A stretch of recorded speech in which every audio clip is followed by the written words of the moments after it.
이승률 학생들은 은메달들을 받았습니다.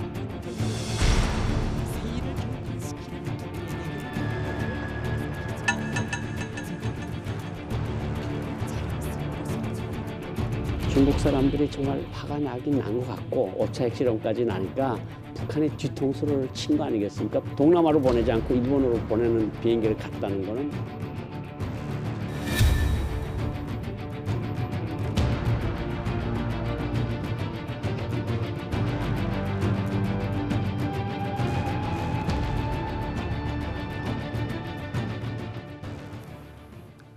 네, 저희가 금요일 오늘은 이제 북한 관련 소식 준비했습니다. 오늘은 이야기할 게 많습니다. 지난 7월 홍콩에서 열린 국제수학 올림피아드에 참가했다가 현지 한국 총영사관에 망명했던 북한의 수학 영재 이정렬 군이 국내에 입국했다는 소식이 들렸는데요. 자세한 이야기 고영환 국가안보전략연구원 부원장 모셨습니다. 어서 오십시오. 야, 80일 동안 이정렬 학생 마음고생 많이 했겠네. 드디어 이제 한국에 들어온 거죠? 한국에 무사히 들어왔고요. 네. 그리고 이색적인 게 네. 중국 사람들이 이전에 황장엽 비서 탈출하실 때 생각나십니까? 베이징에 있는 우리 한국 영사관에 들어갔다가 네. 중국 사람들이 어디를 보냈는가 하면 필리핀으로 보냈어요. 네. 그 필리핀으로 보내는 목적이 우리는 저 사람을 필리핀으로 추방했다. 아, 북한 그건 눈치 본 거죠. 예. 그러니까 북한의 눈치를 봤다기보다도 네. 북한도 너무 기분 나빠하지 말아라. 네. 우리도 피치 못할 사정이 있다. 근데 뭐 이거 눈 감고 아웅하는 거긴 하지만 어쨌든 네. 필리핀으로 보내서 필리핀에 머무시다가 들어오셨는데 그래서 대체적으로 탈북민들이 중국에서 어떻게 돼서 있는 사람들이 아니면 홍콩에 있는 사람들이 대체로 가는 경우가 뭐 태국이나 베트남이나 라오스나 미얀마 이런 동남아시아 공간에 보냈다가 네. 거기서 이제 한국으로 들어오는 형태를 취했는데 네. 이번엔 굉장히 이례적인 게 네. 일본으로 보냈단 말이죠. 일본은 뭐냐면 뭐 중국하고도 지금 다투고 있지만 북한으로서는 정말 굉장히 그 아주 백년 숙적이라고 막 그렇죠. 이렇게 이야기를 하는 100년이 뭡니까? 예. 천년 숙적이죠. 예. 숙적이라고 하는 그 일본에 보냈다는 건 중국이 뭐 방송 용어로 적합할지는 모르지만 네. 북한 사람들은 연먹어라 그 소리거든요, 사실은. 아. 북한 사람들이 뒤통수를 친 겁니다. 그러니까 아. 우리로서는 북한 애들한테 그렇죠. 중국이 홍콩이 뭐 중국 영토니까 이제 영토로 네. 반환이 됐으니까 그런데 홍콩 하면 중국하고 같다고 볼 수가 있는 데인데 네, 홍콩이 거기서 중국이죠. 동남아로 보내주지 않고 일본으로 보내준 거는 우리한테도 동남아로 가서 이렇게 돌아가서 다시 올라오고 동남아가 또 치안도 그렇잖아요. 네. 근데 일본으로 가는 거는 우리한테도 굉장히 유리하거든요. 가깝고 네. 치안도 아주 잘 돼 있고 그런 나라를 통해서 들어오게끔 중국이 허락했다는 거는 4차 핵실험에 이어 5차 핵실험에 이런 북한에 대한 불만이 표시고 자꾸 너네 우리한테 자꾸 까불지 마. 우리가 참는 것도 정도가 있지 어느 수준에 도달하면 우리도 가만 안 있을 거야. 이런 경고의 메시지 하나이다. 중국이 북한에 메시지를 보낸 것이다. 네. 우리 꼭 동남아 통해서 네. 이렇게 북한에서 탈북한 사람들 보내는 게 아니라 일본까지도 보낼 수 있어. 이런 앞으로는 그런 경고 한국으로 메시지죠. 직접 보낼 수도 있어. 계속 그러면 아, 그런 경고의 메시지. 좀 말 좀 잘 들어. 그렇죠. 이런 경고의 왜 메시지가. 자꾸 핵실험을 하고 자꾸 동남아의 트러블을 만들고 동북아의 트러블을 만드느냐. 그리고 왜 핵실험을 자꾸 함으로써 중국이나 일본이나 미국의 뭐 미사일 방어 구상이나 뭐 이런 것들을 왜 자꾸 만들게 하느냐. 중국 사람들 만나보면요. 속으로는 부글부글 끓고 있거든요. 아, 근데 북한이 가지고 있는 전략적 이해 그리고 전략적 가치가 좀 있기 때문에 지금은 그냥 겉으로는 뭐 그렇게 표현을 세게는 안 하는데 네네. 그래도 뭐 이따가 조금 이따 말씀드리겠지만 뭐 훅샹그룹 제재랑 한 거 보면 네. 중국도 슬슬 움직이기 시작했다고 보시면 될 것 네. 같고요. 좀 중국 믿어도 된다는 얘기입니까? 뭐 조금 지금까지 믿지 말라는 얘기가 굉장히 많았는데 중국은 끝까지 북한을 지원할 것이다 이런 얘기가 있었는데 이전에요. 네. 알바니아라는 나라가 유럽에 있었죠? 지금도 네. 있고 있습니다. 네. 거기 엔베르 호저라고 아주 북한 김일성하고 거의 비슷한 독재자가 독재자. 있었는데 네. 중국하고 그냥 중국이 경고에도 불구하고 소위 자립한다 그러면서 중국 사람들을 못 살게 굴었거든요. 네. 중국이 무서운 게 이제 푸싱 아니야 하면 끝이라는 말이 있어요. 네. 중국이 돌아서면서 알바니아에 있던 모든 중국인 기술자들 철수시키고 네. 알바니아에 주던 대경유전에서 나오던 기름 헐값으로 주던 것도 다 끊어버려가지고 알바니아 사람들 죽다 살아났어요. 네. 북한이 뭐 지금은 뭐 김정은 생각을 보면 당신이 우리를 버릴 수 있느냐? 너네가 미군하고 한국군하고 압록강에서 붙어볼래? 우리가 필요한 거 아니야? 이런 식으로 지금 나가는데 저것도 계속해서 핵무기를 발전시키고 핵실험을 계속하면 중국도 어느 순간에는 이러다가 북한이 네. 정말 무슨 일을 치면 어떨까? 그리고 북한이 저러면 한국이 계속 핵무기를 안 발전시킬까? 그러면 일본도 가만히 있을까? 최대 양몽은 타이완이 핵무기를 만들면 타이완, 양안 말하자면 통일은 물 건너 갈 수도 있는 거거든요. 그렇죠. 그러니까 중국으로서도 정말 골치 아픈 존재인 것만은 사실인데 아직까지는 북한의 전략적 가치가 좀 있다고 판단을 하니까 북한 편을 좀 드는 면이 없지 않아 있습니다. 그럼 타이완과 저희 한국하고 일본이 아주 강력하게 나가면 이제 중국이 북한에 대해서 정말 알바니아 대하듯이 그렇게 할 수도 있다는 그렇죠. 얘기네요. 그러니까 중국이 김일성이도 여러 번 강조했습니다. 외교관들한테 중국에 굴하지 말되 네.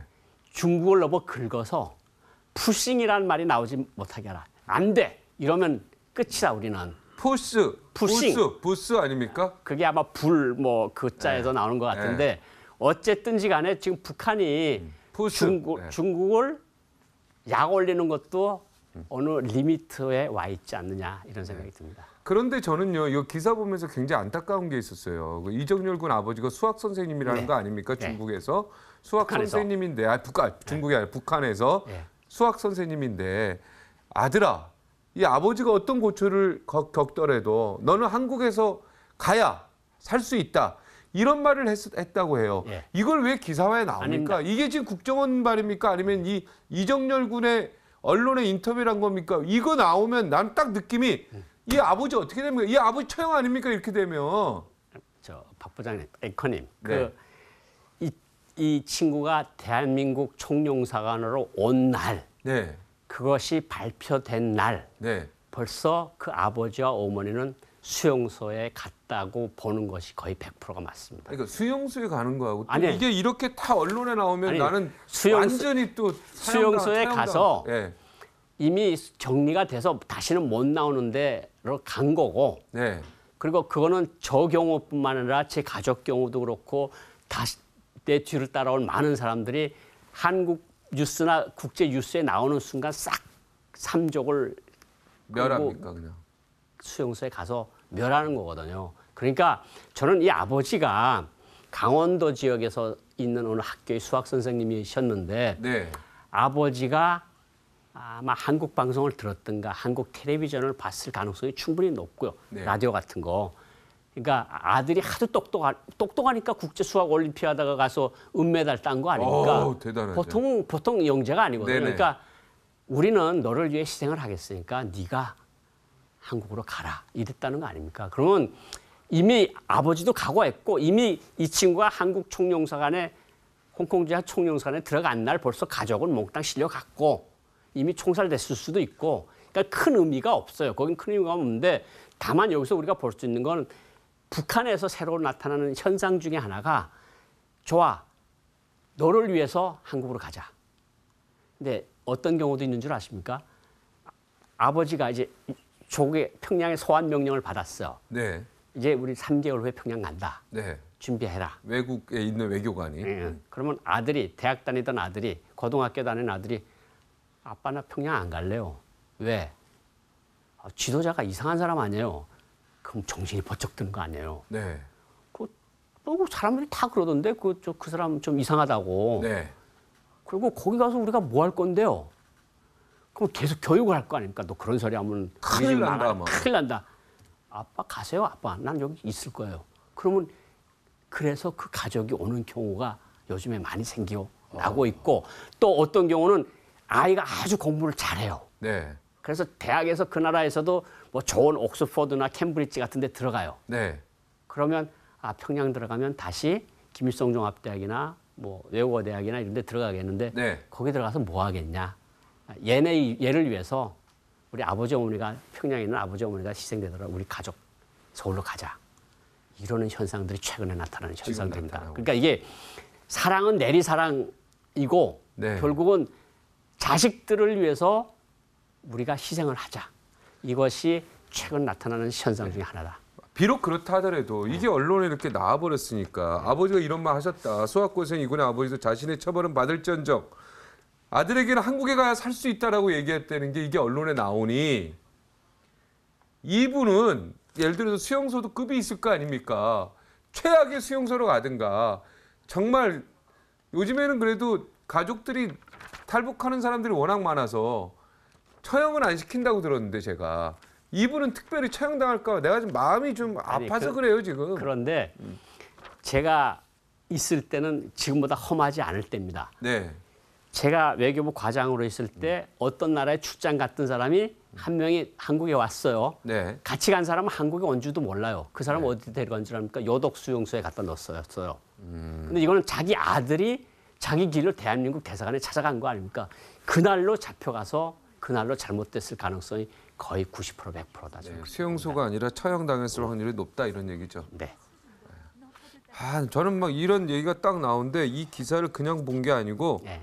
가슴이 아프더라고요. 그렇죠. 이 아버지가 어떻게 됐을까? 부정이랑 이 확실히 뭐 마음이 아프고 네. 뭐 한국의 언론에 다 나왔을 텐데 다 나왔죠. 이게 나온 거랑 또 안 나온 거랑 뭔가 또 차이도 있을 것 같다는 생각이 있어요. 근데 차이 좀 있겠죠. 차이가 좀 있어도 좀 이미 있겠죠. 죽은 사람한테 차이가 무슨 차이가 있겠습니까? 뭐 이미 죽었다고 확신하고 계십니까? 예, 저는 그렇게 생각을 합니다. 예. 빨리 통일이 돼야 되는데 이런 일이 있어서는 안 되는데요. 네. 네, 빨리 김정은 저 정권이 저 독재가 무너져야 되는데 너무 안타깝습니다. 야, 이거 진짜 가슴 아픈 일이고 우리 고요한 선생님 뭐 가족들도 생각나면 또 뭐 눈물을 흘리지 않을 수밖에 없는 그런 상황인데 어찌 됐든 제 가슴이 좀 아파서. 네. 그럼 또 오늘 또 뉴스 보니까 북한군 우리나라로 치면 이제 병장이 해당하는 그러니까 사병이죠. 사병이 상급병사. 이제, 네, 상급병사가 그 동부전선입니까? 예, 네, 동부전선에서 이제 넘어왔다. 예. 그러니까 그 휴전선이죠. 예. 휴전선을 그냥 용기 있어요. 이게 보통 넘어올 때 우리도 조준하고 있는데 그죠? 굉장히 용기 있게 넘어왔는데 그 지뢰도 굉장히 많을 텐데. 예. 근데 그 북한군이 그 근무 연한이 몇 년인지 아시죠? 10년입니다. 3년인 특수군종은 해군이나 공군은 13년, 네. 법용은 10년인데 네. 이 사람이 병장 정도 됐으면 이 지역에서 적어도 5, 6년은 근무했을 가능성이 충분히 높아요. 그렇죠. 예. 그러면 자기네 지뢰밭은 다 안다고요. 그리고 계속 쌍안경으로 한국군을 감시하는 임무를 가지고 있는 친구들이라 네. 저 친구들이 통문을 나와도 대체로 어느 쪽으로 가고 어떻게 움직이는가 하는 걸 아는 가능성이 충분히 높고요. 네. 북한군이 탈출하는 경우가 두 가지가 있습니다. 네. 이유가 첫째, 부모 중에 형제 중에 누가 정치적 이유로 잘못됐을 때 내가 군대에서 제대돼서 가서 수용소 가겠구나 하는 소식을 들었을 때 네. 아니면 두 번째는 자기 자신이 과오를 범하는 거죠. 네. 그러니까 그 과오라는 게 어떤 걸 수도 있는가 하면 뭐 김일성, 김정일이 초상화를 닦다가 초상화가 떨어졌는데 유리가 깨졌어요. 그럼 난리 나는 거죠? 그럼 수용소 가는 거죠. 거기서는. 그런 과오를 범했거나 아니면 구타를 당했을 때 오는 거죠. 오는데 대체로 두 가지 경우가 있습니다. 여기까지 와서 중앙분계선이라고 군사분계선이 MDL인데 북쪽으로 2km의 북방한계선이 있고 남쪽으로 2km의 남방한계선이 있거든요. 여기까지 와서 네. 귀순 의사를 표시해서 우리 병사들이 가서 인도에 오는 경우도 있고 네. 그렇지 않으면 이전에 왜 노크 기술이라 그래서 네. 그런 경우도 있지 않았습니까? 그래서 네, 군대에서 다 들어와가지고 저 왔는데요. 사단장이 뭐 별도 떨어지고 그런 일이 있는데 내가 그걸 통과해서 지뢰밭을 통과해서 저 왔습니다. 저 귀순합니다. 그래서 막 온 군대가 막 국방부가 뒤집히고 그런 경우도 있는데 이번 경우는 와서 중앙분계선까지 와서 귀순 의사를 밝히고 우리 병사들이 안내에 따라서 온 것으로 그렇게 볼 수가 있을 것 같습니다. 네. 하여튼 참 목숨 걸고 왔습니다. 그렇죠. 이 병사에게도 우리나라가 최대 좀 이렇게 대우를 해줘야 되겠다 이런 생각이 듭니다. 그렇죠. 목숨 걸고 다 목숨 걸고 왔는데 다 여기는 목숨 진짜 걸고 오는 거죠. 그 2km를요 막 결국 4km 정도 4km 뭡니까? 네. 미국이 또 북한의 금융망 그 차단에 적극적으로 나섰어요. 미국이 그 EU가 주도하는 세계 금융 경제망 그 스위프트라고 있는데 이 스위프트에서 북한의 접근을 아예 차단하는 그런 협정을 맺자. 뭐 이렇게 좀 설득하고 있다고 하는데요. 이게 지금 굉장히 의미가 있다고 들었어요. 옛날 그 이란식 제재와 그죠? 지금 북한의 제재는 다르다고 들었어요, 제가. 그래서 북한도 이란식으로 제재를 해야 된다. 지금 이게 좀 그런 겁니까? 한국과 미국과 많은 나라들이 추구하는 게 바로 세컨더리 보이콧하고 제2차 제재라는 소리인데 그거하고 이제 국제 금융망에서 아예 퇴출을 하자. 어떤 송금을 할 때 달러 같은 거 외화를 송금할 때 미국을 거쳐서 가는 거 다 알죠. 그게 다 허락받고 이렇게 다 왔다 갔다 하는 그 전산 시스템이 있는데 그 국제 금융망에 발을 들이밀지 못하게 하자. 근데 이미 북한이 그런 제재를 많이 받고는 있는데 그래도 공식적으로 이렇게 해놓으면 해당 북한하고 거래를 하다가 걸려요. 그러니까 중국 은행이에요. 제가 파키스탄 은행입니다. 북한 사람들이 부탁을 받고 무슨 것을 해요. 그러다 걸리면 그 기업은 미국하고 국제적인 금융 거래를 할 수가 없습니다. 북한이 많은 경우에 여기서 이미 대책을 취해서 빠져나오긴 했어도 공식화하는 거고 비공식화하는 건 차이가 크고요. 이게 결국은 이렇게 되면 어떤 상황이 벌어지는가 하면 금융 비용을 증가시킵니다. 제가 쿠웨이트에 있어요. 제가 쿠웨이트 지점장이에요. 쿠웨이트 근로자들이 2,000명이 돈을 버는 돈이 저한테 뭐예요? 그거를 은행을 통해서 은행에서 평양에 보내면 말끔히 싹 들어가는 거 아닙니까? 근데 제가 이 돈을 쿠웨이트 은행에 넣지도 못해요. 잘못하면 뺏기거든요. 근데 그게 뭐 2,000명이 500달러씩 받아도 그게 얼마입니까? 10만 불 아닙니까? 돈을 넣지도 못하고 내가 가지고 있어요. 근데 견물생심이라고 돈을 버면 무슨 생각이 들겠습니까? 욕심이 생기죠. 배낭 메고 한국에 갈 거야 이거. 뭐 그런 경우도 또 있었고. 그리고 그렇지 않고 평양에 가져가야 된다면 현금으로 다 모아가지고 가요. 평양에. 근데 무섭잖아요. 튈까 봐. 한 명을 더 붙여요. 그래서 오는데 가지고 있는 게 아시잖아요. 10,000불, 10,000유로 이상이면 세간에 신고를 해야 돼요. 통과는 못하죠. 신고 안 하다가 오다가 걸리죠. 스리랑카에서랑 걸린 거 아닙니까? 지난번에 한번 걸렸죠. 걸렸어요. 그래서 한 14만 달러를 뺏겼는데 결국은 이렇게 되는 거는 비용을 증가시키고 북한을 굉장히 불편하게 만든다는 그런 의도가 분명히 있는 거거든요. 그러니까 뭘 하나 살라도 그래도 그렇고 물건을 하나 사는데 필요한 돈을 보내려고 그래도 그렇고 사람이 지고 가서 비행기 값은 안 듭니까? 호텔 값은 안 듭니까? 그러니까 쉽게 해서 이제 계좌이체가 불가능해졌다 이렇게 표현하면 됩니다. 그냥 현금만 가지고 움직일 수 있는데 현금도 많이 가지고 다니다 북한 사람이라는 걸 알면 뺏길 수도 있다는 소리예요. 그러니까 이게 피를 마르는 제재라는 게 바로 이런 뜻이고 지금 중국 홍상그룹하고 하는 것도 결국은 뭐냐면 미국이 이란식 제재가 뭐냐면 오바마 대통령이 2011년도에 이란식 세컨더리 보이콧을 이란에 적용을 했어요. 뭐냐면 이란하고 거래하는 어떤 은행이건 우리가 제재를 하겠다. 쿨룬 은행이라고 중국 은행이 거기 걸려들었어요. 근데 쿨룬 은행이라고 하는 은행이 적어들었는데 그 은행에 가장 많은 자금을 움직인 회사가 시노팩이라고 중국의 석유 회사입니다. 그러니까 이 쿨룬 은행이 국제 은행 그 망에서 퇴출이 됐어요. 그러니까 결국은 이게 이렇게 되면서 그 이란이 석유를 수출을 못합니다. 그러니까 이란이 2015년도에 선든 거 아니에요. 항복했죠. 그리고 핵개발 중지시킨 거 아니에요. 똑같은 거를 하겠다고 한 게 세컨더리 보이콧이고 우리말로 2차 제재고 이거 2차 제재는 로드 에이스 미국 하원의원이 발의한 건데 아직 통과 안 됐죠. 통과됐습니다. 통과돼서 미국 행정부에 권한을 남겼는데 미국 행정부가 이번에 처음으로 중국 홍상그룹에 처음으로 적용을 한 거예요. 그래서 미국 재무부 관리가 중국에 가서 이런 산화알루미늄 등 핵개발에 쓰는 물자들을 이 사람들이 했다. 그러니까 중국이 노발대발한 거 아닙니까? 중국이 노발대발해가지고 그 여자를 가다 놓고 구속시켰죠.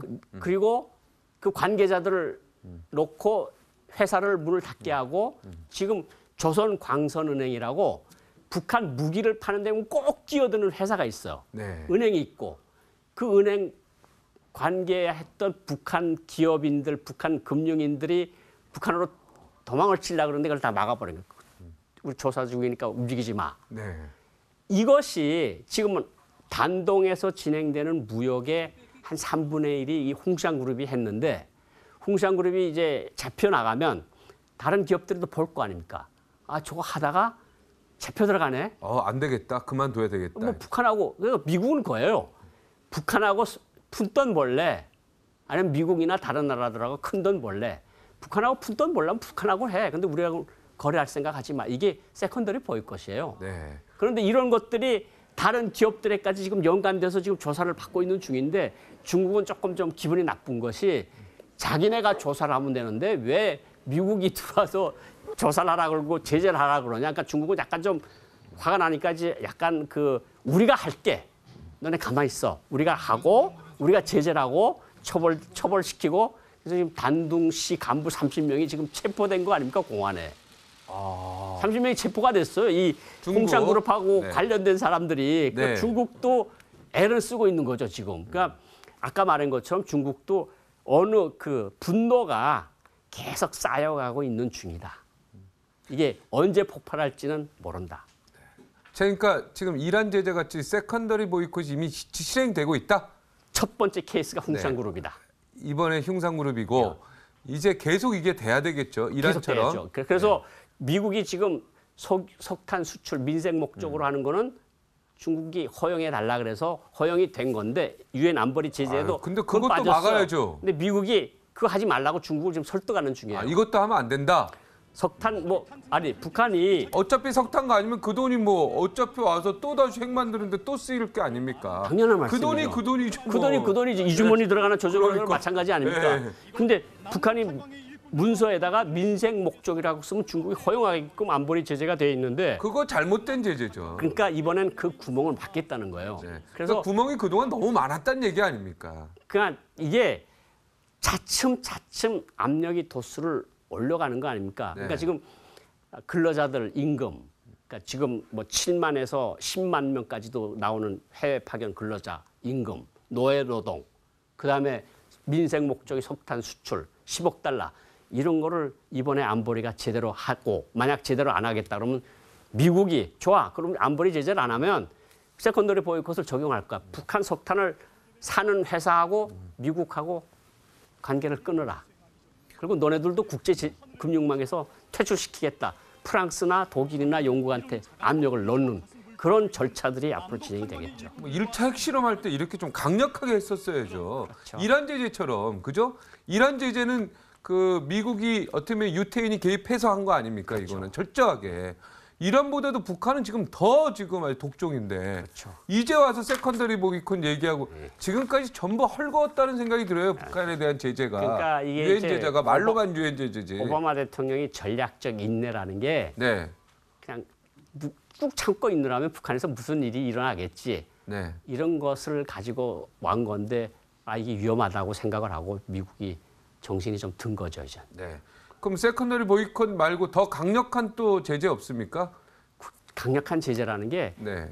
사실은 제일 강력한 제재는 뭐냐면 북중 국경 봉쇄입니다. 북중. 국경을 봉쇄해 버리면요. 그러면 끝이다 이거죠. 우리 쪽하고도 여기 원유 끝나고. 수입까지도 원유를 지금 1년에 한 50만 톤 주는데 그걸 가지고 지금 북한이 움직이는 거거든요. 네. 중국이 원유 공급을 끊고 네. 북중 국경을 닫으면 제 생각에는 한 6개월 이내에 북한 문제 해결되지 않을까. 그럼 여기까지라도 가야죠. 그렇죠. 그죠. 지금 마지막 남아 있는 게 북한 중국의 국경을 봉쇄하는 거다. 네. 이거는 지금 안 하고 있다는 거 아니에요. 사실상 그러니까 밀거래들이 이런 게 다 이루어지고 있는 거예요. 근데 밀거래들까지 아마 그 북이 다 막지는 못하고. 이천리가 넘으니까 좀 힘들긴 하겠지만 그래도 국제사회가 그 방향으로 가야 되겠죠. 너네가 핵실험을 그만두고 핵무기를 폐기하겠다고 육자회담에 나오고 그러면 우리 다 풀어주겠다 건데 아 싫어. 난 그냥 계속 할 거야. 이러면서 계속 하고 이제 10월 8일 날 이제 건방 얼마 안 남았는데 또 무슨 도발을 할 거 아닙니까? 이런 거는 정말 국제사회를 가지고 지금 조롱을 하는 건데 젊은 지도자가 북한에 아마 그 조롱이 대가가 뭐 미국에서도 지금 군사적 옵션 소리도 나오고 플랜 B 소리도 나오는데 정말 너무 자극을 하다가는 큰 코 다친다. 네, 우리 외교부도요 중국한테 사드 반대 자꾸 하고 있지 않습니까 중국이. 그럼 이런 것들을 무기로 해서 북중 국경 닫아라. 강력하게 요청할 수도 있는 거 아닙니까? 그거를 거꾸로? 요청을 하는데 중국이 안 말을 받아주고 있는 안 거죠. 받아주고 예. 있으니까 문제가. 아직도 카드가 또 있네요. 그렇죠. 예, 세컨더리 보이콧 금융 제재 말고 미국이 나는 왜 미국도 이제 와서 금융 제재에 들어갔는지 더 강력하게 그제 세컨더리 보이콧을 사실은 뭐 3차, 4차 핵실험할 때 이미 그때 들어갔어야 된다는 생각이 4차 핵실험 확실히 했을 드는데 때 뭐 4차 이란 제재보다도 북한 제재를 훨씬 헐거웠으니까. 그죠? 예, 맞습니다. 좀 나는 할 말- 억울하다는 생각. 네. 지난번에 나는 합참에 그 장군님이 오셔가지고 합참본부장 출신 장군이 와서 이 문제를 딱 얘기하는데 정신이 번쩍 나더라니까요. 그동안 너무 맞았단 말이야. 어쩌면 5차 핵실험까지도 기다리고 있었다는 얘기야. 그죠? 4차 핵실험 했을 때도 금방에서 세컨더리 보이콧 들어갔어도 이미 충분했는데 달라질 수 있었던 것이 너무 많은데 헐겁게 제재를 했다는 거. 유엔 제재 자체가 헐거웠다는 얘기죠. 민생이라는 구멍을 뚫어준 게 잘못됐다. 네. 어차피 민생으로 돈 들어와서 이쪽으로 핵 만드나 이쪽 돈 들어와서 일로 가나 똑같은 건데 그 돈이 뭐 달러 이쪽으로 들어와서 일로 나가나 그죠? 제가 할 말 다 하시네요. 앵커께서 제가 전적으로 동감하는 말씀입니다. 그죠? 그거 다 알고 있었죠 옛날부터. 네. 근데 왜 얘기 안 하셨습니까? 뭐 어쨌든 북한이 전 세계를 상대로 저렇게 무도하게 장난을 치다가는 정말 큰 코 다친다. 저는 그 말을 하고 싶습니다. 네. 중국이 적극적으로 협조해줘야 되겠네. 그렇죠. 아 중국이 도와줘야 되는데 그죠? 이거 좋네요. 예. 국경 봉쇄 북중. 그렇게 했으면 얼마나 좋겠습니까? 예, 그러면 정말 최고인데요. 네. 감사합니다. 예.